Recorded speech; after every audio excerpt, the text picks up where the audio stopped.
الرحمن الرحیم السلام علیکم۔ اللہ رب العزت نے جب اس زمین کو پیدا کیا تو سب سے اول جس جگہ کو پیدا کیا وہ یہ کعبہ کی جگہ ہے، اور کعبہ کعب سے ہے، اور کعب ٹخنے کو کہا جاتا ہے۔ جیسے ٹخنا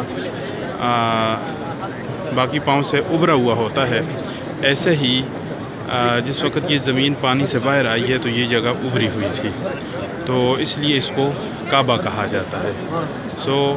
اللہ رب العزت نے اس کو اپنا گھر قرار دے دیا، اور یہاں انبیاء کرام آتے رہے، تبلیغ ہوتی رہی، اور حضرت ابراہیم علیہ السلام جس وقت یہاں آئے ہیں تو انہوں نے اس کعبہ کو تعمیر کیا۔ حضرت نوح علیہ السلام کے دور میں سیلاب کی وجہ سے اس کی دیواریں منہدم ہو چکی تھیں۔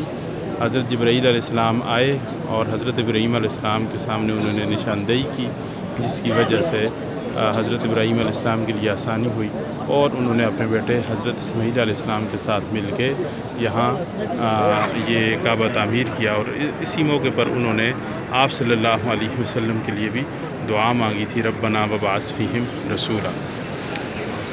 اللہ رب العزت مجھے بار بار اپنے گھر کی زیارت حج عمرے کی توفیق دے، اور آپ کو بھی۔ جزاک اللہ۔